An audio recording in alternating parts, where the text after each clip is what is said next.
안녕하세요. 뷰티풀 빅토리아 신현철입니다. 10월 둘째 주일이 지난 월요일이 되면 캐나다는 큰 명절을 맞이하게 되는데요. 땡스기빙 데이라고 얘기를 하는데요.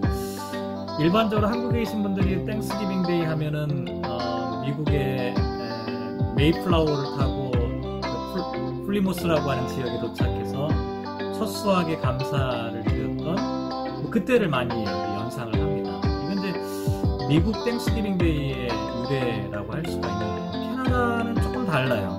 캐나다 땡스기빙 데이는 그 배경이나 히스토리가 좀 다른데 사실 솔직하게 말씀드리면 저도 한 10년을 여기 캐나다에 살고 있었지만 이 캐네디언 땡스기빙 데이의 어떤 유래나 의미에 대해서 깊이 생각해 보지는 못했던 것 같아요. 그래서 오늘은 이번 기회에 미국의 땡스기빙 데이와 캐네디언 땡스기빙 데이의 차이에 대해서 조금 설명을 드리고 한번 이해하는 시간을 갖도록 하겠습니다. 먼저 캐나다 땡스기빙 데이가 어떻게 유래를 했을까? 제가 좀 자료를 찾아보니까요.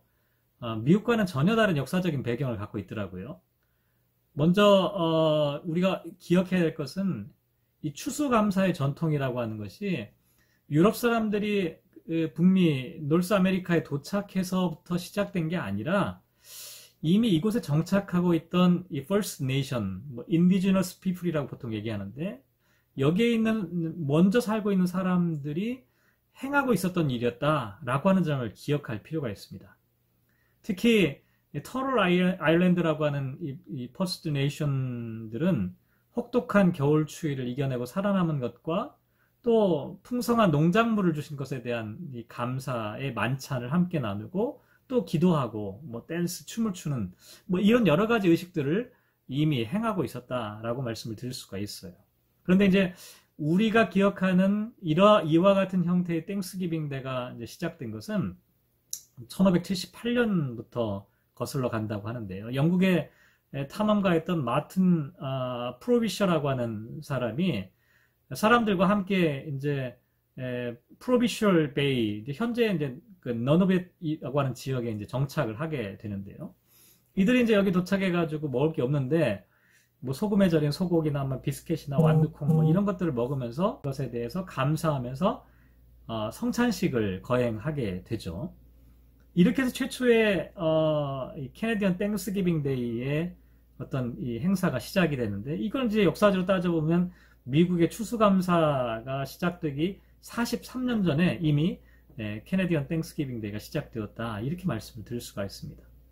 그로부터 한 48년이 지난 그 1606년 11월 14일경에 지금은 이제 퀘벡주인데요. 누벨 프랑스라고 하는 그 지역에 사무엘 드 샹프랑이라고 하는 이런 사람이 오게 되는데 이 사람이 이제 원주민 그때 그 누벨 프랑스라고 하는 지역의 원주민으로 살고 있던 그 부족이 믹마크라고 하는 이 퍼스트 네이션이에요. 그 사람들과 이 프랑스 사람들이 함께 감사의 잔치를 벌이게 되는 거예요. 그때 이제 믹마크 퍼스트 네이션들이 프랑스 사람들에게 바이타민 C가 풍부한 이 크랜베리를 소개하게 되는 거죠. 그래서 이제 그때는 아마 잘 몰랐을 텐데 이 크랜베리가 괴혈병 예방에 대단히 탁월하다라고 하는 것을 나중에 알게 되는데요. 어쨌든 여러 가지 전염병, 그 중에 이제 괴혈병, 전염병을 막기 위해서 좋은 영양분이 있는 음식을 섭취해야 하는 그런 필요성이 있었던 거예요. 그래서 이제 풍성한 음식을 먹고 또 잘 쉬는 휴식을 하는 그런 땡스기빙 데이가 시작이 된 거죠. 그러다가 이제 현대적인 추수감사 이 땡스기빙 데이가 시작된 것은 사실 미국의 영향이 크죠. 미국에서 칠면조, 터키하고 그 펌킨 아니면 스쿼시 이런 것들을 먹는 전통적인 추수감사 음식들이 1750년경에 헬리팩스에 있는 사람들에게 전해지게 돼요. 그래서 이제 지금에 보면 미국이나 캐나다가 비슷한 형태의 추수감사의 전통을 이제 지나게 되는 거죠. 그런데 이제 조금 차이는 있죠. 우리가 이미 알고 있는 대로 캐네디언 땡스기빙 데이는 1957년도 이후부터는 어떻게 되냐면 매년 10월 둘째 주일이 지난 월요일 이렇게 이제 픽스된 거예요. 그래서 이제 미국의 땡스기빙 데이가 언제입니까? 11월 넷째 주 목요일이잖아요. 그래서 날짜가 완전히 이제 구분되게 되죠.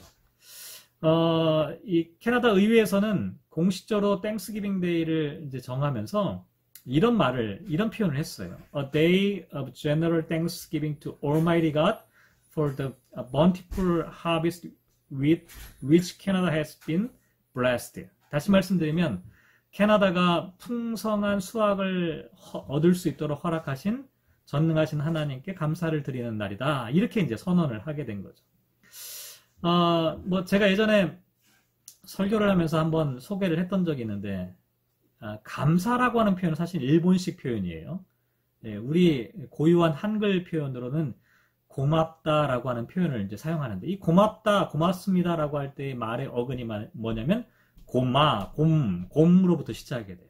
근데 이제 수원대학교에서 가르치는 천소영 교수님이 그 정리한 내용을 보면 이 고마라고 하는 이 단어, 곰이라고 하는 단어가 신 혹은 또 신령을 뜻하는 그런 표현이었어요.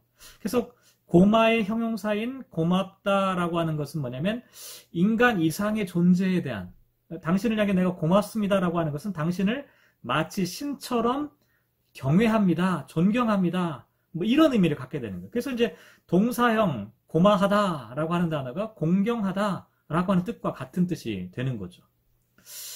생각해보면 참 신기하죠. 고맙습니다. 당신을 신과 같이 존귀하게 생각하고 존경합니다. 이렇게 보면 땡스기빙 데이는 전부 다 지금 나의 풍성한 삶이 나로부터 비롯된 것이 아니라 하나님으로부터, 신으로부터 비롯되어진 것을 기억하고 감사하는 그런 절기라고 합니다. 감사는 나눌수록 풍성해진다고 하죠. 뭐 땡스기빙 데이 하루만 그런 땡스기빙 감사를 표현하는 게 아니라 1년 365일 늘 감사하는 그런 시간을 가지면 우리 삶이 더 행복해지지 않을까 생각됩니다. 네, 지금까지 뷰티풀 빅토리아 신현철입니다.